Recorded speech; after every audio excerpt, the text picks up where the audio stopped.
I try to have a really whole approach to cooking and across our business, and one thing we always look for is not wasting things.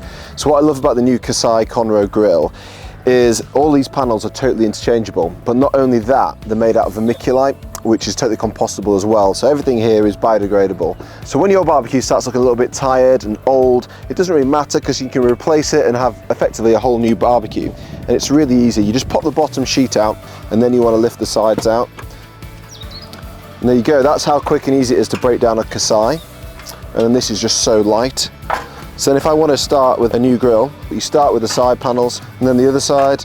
Lastly, you put the base plate in, which can be a little bit more snug because that just holds everything together, but that'll just slot down. There we go. And with these older plates, what I'll do now is I'll break these down, mulch them up. They can go into the compost, they can go into your green bin, it won't go into landfill, totally biodegradable.